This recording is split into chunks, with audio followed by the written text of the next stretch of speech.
example of anti-intellectualism, complete narcissism, and basically idiocy. And it is a shame. And if I were you as a Shen student, I would be extremely embarrassed that this is published at all in your school newspaper, because it gets worse. I'll keep reading. However, I guess the fact that my English teacher gave away the whole story before we even opened the book made me a little biased. Needs to learn English. But at least that's a claim I can, at least there's some defense there. Lord of the Flies. This book really had potential to be interesting. Oh, geez, she has an open mind at some point. The fact that it had to be read in an English classroom really ruined it. You didn't have to read in an English classroom, idiot. You could read these things any place you want, okay? Who tells you you have to read? She doesn't have to read any of these books. Obviously, she didn't. And she certainly didn't approach it with humility or an open mind or anything to do with learning. The reason why she comes here is probably take selfies with her friends or hook up with some other random person. And she has no point in coming here. She's not learning anything. She has no desire to learn. If I were an admissions counselor, I wouldn't admit this person. If I were an employer, I wouldn't want to hire her. Because this tells you how superficial and shallow she is. I'll keep reading. Wow, what an intellectual academic review of a book. That is the most thought-provoking thing I have ever read. Seriously, this took up space in your school newspaper. So the person who doesn't even know how to write a sentence, the person who doesn't even bother to edit it and include a verb, because sentences do need verbs, you all know that, right? Okay?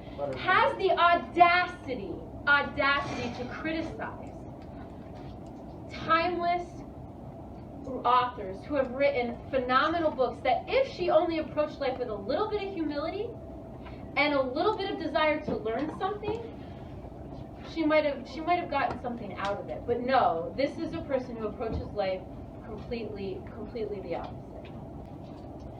So then she goes on to say, it gets worse. I'm confident in saying that everyone who reads this knows the entire storyline before even opening the first page. No, you'd be wrong with that. I mean, yes, it's a popular story, but really, what am I really getting out of this long, dragged-out love story? Wow. Again, one of the most intellectual comments I have ever been exposed to in my life. The Great Gatsby. Surprisingly, I thought this book was actually decent. Because again, she's narcissistic.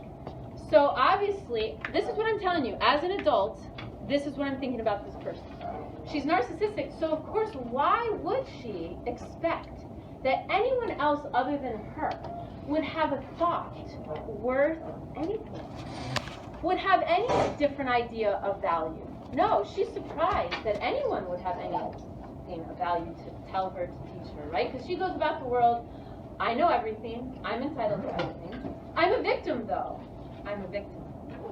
I'm forced to live this life. Some parts of the plot struck me as ridiculous, but it's a made-up story, so I'll let it slide. Seriously? Again, the stupidity is unbelievable. It's definitely a book that every high school in America can remember reading. And just so you know, high schools don't read. So maybe she needs to study some grammar, too.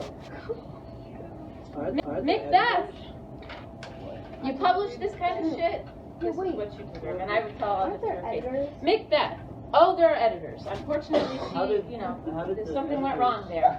Macbeth, you'll never truly, it gets better. You'll never truly understand what's happening in this book. Well, no shit. If you're illiterate, you probably won't.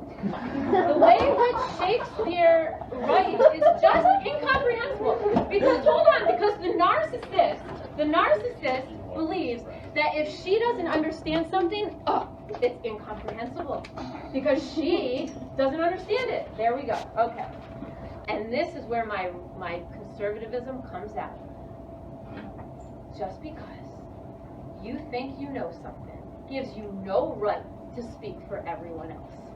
And that line just really ticks me off. Because there's a lot of you in here who are much more intellectual than this person, that you would actually be able to write a good review.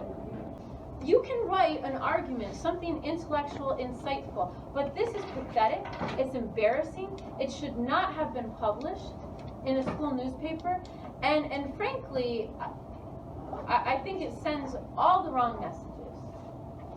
And it is embarrassing, because she makes you all look kind of not so great. And I don't think that's very fair. When I was in high school, even my stoner friends that were getting high in the woods would have been humiliated and embarrassed to have something like this associated with their name. There's a real problem when we think anti-intellectualism is okay, and when we think it's cool, and when we don't even have the critical thinking capacity, like she did, to think about how people would perceive this kind of article. Because why would she think about an audience? She only cares about herself, the speaker. She didn't think about how it would be received, because there we are, narcissism all the way. The perfect example of what is really annoying. And this is what really pisses me off, okay? At the end of the day, what really upsets me is there are people, and I have students, whose parents or themselves have risked their lives to sit in these horrible 1950s, falling apart, broken pieces of shit seats, okay? And they've risked their lives to be here. And this is her pain. Are you kidding me? Are you freaking kidding me? You live in a democratic country and you're going to complain about having to read a book.